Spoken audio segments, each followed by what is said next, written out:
পাতাকপি দিয়ে আর মিট দিয়ে খেয়ে পছন্দ করেন? আমাদের ঘরে তো সবার পছন্দের একটা খাবার পাতাকপি আর মিট। আসসালামু আলাইকুম এভরিওয়ান। আশা করি যে যেখানে আছেন ভালো আছেন। আলহামদুলিল্লাহ আমরা ভালো আছি। নতুন একটা রেসিপি নিয়ে হাজির হয়েছি। আশা করি আপনাদের ভালো লাগবে। আজকের রেসিপিটা হচ্ছে খুবই মজার একটা রেসিপি, খুবই সিম্পল। পাতাকপি দিয়ে মিট রান্নার রেসিপি। পাতাকপিটা তো সবাই পছন্দ করেন না, এটা সবটাতেই ভালো লাগে খেতে। ভাজি বলেন, মাছটি বলেন, চিকেন দিয়ে বলেন, সরি মাছটি না চিকেন দিয়ে বলেন, সবটাতেই ভালো লাগে খেতে। আজকে আমি মিটে নিয়েছি বেড়ার মিট, লাম মিটাকে যেটাকে বলে সেটা দিয়ে আজকে রান্না করব। এই মিটটাকে ভালোভাবে ধুয়ে বয়েল করে নিচ্ছে। মিটটা বয়েল করা হয়ে গেছে, মিটটাকে ভালোভাবে ধুয়ে আমি রেখে দিয়েছি একটা সাইডে। এখন বসিয়ে দিলাম, একটা কড়াই বসিয়ে দিয়ে পরিমাণ মতো তেল দিয়ে দিয়েছি। এখন দিয়েছি, এখানে ছিল জিরে, আস্ত জিরে দিয়েছি, গোয়ামেরে দিয়েছি, মেথি দিয়েছি, তিনটা জিনিস মিক্স করে একসাথে দিয়েছি। কারণ কবিতে এটা দিলে খুবই ভালো লাগে খেতে। এটা যখন একটু ভাজা ভাজা হয়ে যাবে তখন আমি দিয়ে দেবো পেঁয়াজ। এতে এখন দিয়ে দিচ্ছি পেঁয়াজ। আমি পেঁয়াজ এখানে বেশি দিইনি, কারণ মিটটা আমার বেশি ছিল না, সামান্য একটা মিট ছিল, তাই পেঁয়াজ কম করে দিয়েছি। আমি পেঁয়াজটা দিয়ে একটু নাড়াচাড়া দিয়ে লবণটা দিয়ে দেবো, আমি পেঁয়াজের সাথে দিয়ে দেবো মিট। আমি পরিমাণ মতো করে লবণও দিয়ে দিচ্ছি।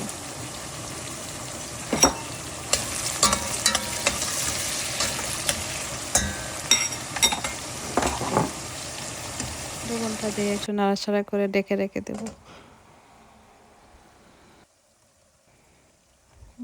আজকে ভিডিওতে ভয়েসটা দিতে একেবারে ভালো লাগছিল না, কারণ হঠাৎ করে ঠান্ডা লেগে গেছে মনে হয়, এত কাশি হয়েছে, বল বল কি বলবো। এই তো এখন আমি দিয়ে দিলাম মিট।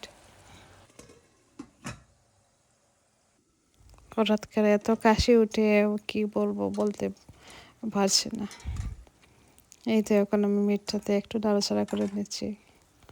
মিট থেকে এত পানি বের হয়েছে, এখন আমি কোনো পানি দিব না, এভাবে ডেকে রেখে দেবো। দিয়ে দিলাম আদা রসুনের বাটা,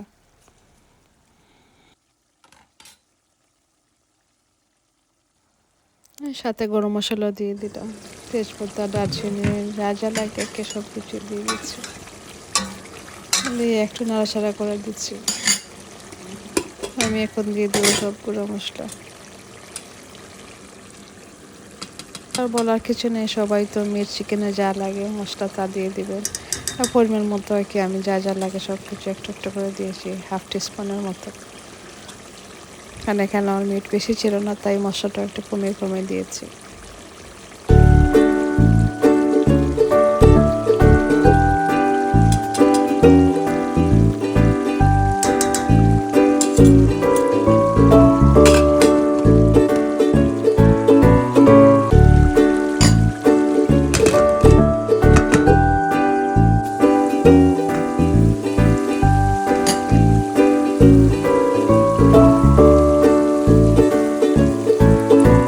সামান্য একটু পানি দিয়ে দিলাম যাতে মশলাটা আমার পুড়ে না যায়। এখন আমি নাড়াচাড়া দেবো না, একটু পরে আমি সব নাড়াচাড়া দিয়ে দেবো। এখন আমি ভালো ভালো নাড়াচাড়া করে দিচ্ছি যাতে সবগুলো মশলা একত্রে মিশে যায়। এই দেশে সব কিছু, সব থেকে রান্নাটা ইজি মনে হয় আমার কাছে মিটটা রান্নায়, কারণ কোনো কিছু লাগে না, পেঁয়াজ আর মিট একসাথে বসিয়ে দিলে হয়, মশলাটা দিয়ে দিলেও হয়, সব কিছু একসাথে করে। আবারও একটু নাড়াচাড়া করে দিচ্ছি।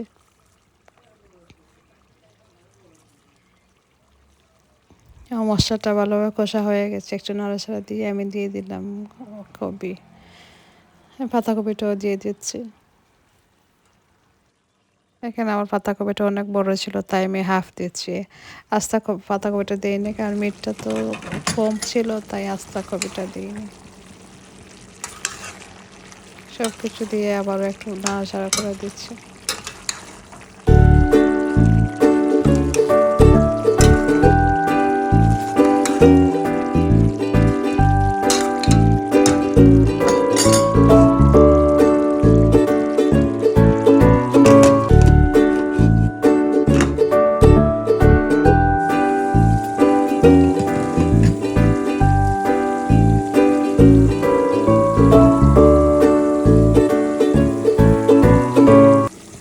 দিয়ে দিলাম আস্ত মেথি, যেটাকে বলে মেথি পাতা, এটা দিয়ে দিলাম। পাতাকপিতে মেথি পাতাটা দিলে একটু ভালো লাগে, গ্রানটা এত সুন্দর আসে। কাঁচামরিচ দুইটা কাঁচামরিচ দিয়ে দিলাম, দিয়ে আবারও আস্তে আস্তে করে একটু নাড়াচাড়া করে দিচ্ছি।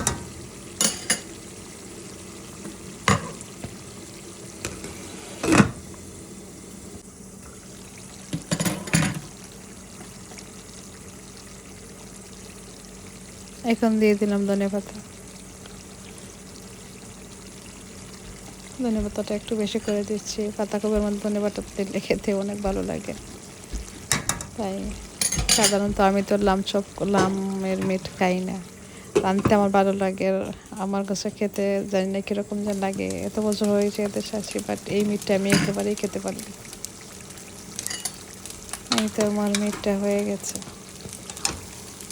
আবার একটু নাড়াচাড়া দিয়ে ডেকে রেখে দেবো।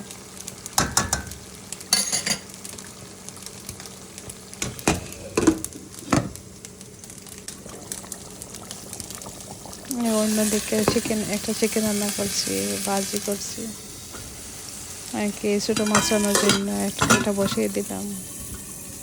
এখানে পাতাকপি দিয়ে গাজর দিয়ে আলু দিয়ে একটু ভাজি করছি।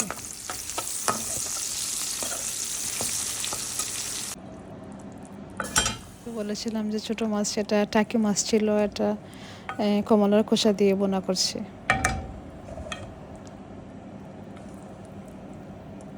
আস্তে আস্তে আমার সবগুলো রান্নাবান্না শেষ হয়ে গেছে। রান্নাবান্না শেষ হলে তো হবে না, রান্নাবান্না শেষে অনেক কাজ থাকে, তাই না? এই তো আমার মজার কবি হয়ে গেছে পাতাকপি। আমার মনে হয় সব কিছু রেডি করে রান্নাটা সময় লাগে না, বাট রান্নার পরে যে এত কাজ থাকে, গোছানো, পরিষ্কার করা, সব কিছু এটাতেই সময় লেগে যায় অনেক। এখন আমি একটা বাটির মধ্যে নিয়ে নিচ্ছি খাবারের জন্য। আজকে আমার রেসিপিটা আপনাদের কাছে কেমন হয়েছে, যদি ভালো লাগে প্লিজ লাইকটা দিয়ে দেখে দিবেন, ভালো লাগলে শেয়ার করবেন। যারা আমার ভিডিওতে নতুন এসেছেন, নতুন সাবস্ক্রাইব করেছেন, তাদেরকে অসংখ্য অসংখ্য ধন্যবাদ। যারা আছেন তাদেরকে তো আর ধন্যবাদ দিয়ে ছোটো করতে চাই না, তাদেরকে তো অনেক ধন্যবাদ, অনেক ভালোবাসা সব আপুদের ভাইদেরকে। ভিডিওটা দেখতে শেষ প্রান্তে চলে এসেছি। যদি আমার ভিডিওটি আপনাদের কাছে ভালো লাগে প্লিজ সাবস্ক্রাইব করে আমার সাথে থাকবেন। আজকের মতো এই পর্যন্ত, সবাই ভালো থাকবেন, সুস্থ থাকবেন। আল্লাহ হাফিজ, আসসালামু আলাইকুম। দেখা হবে নতুন কোনো ভিডিওতে, নতুন কোনো দিন।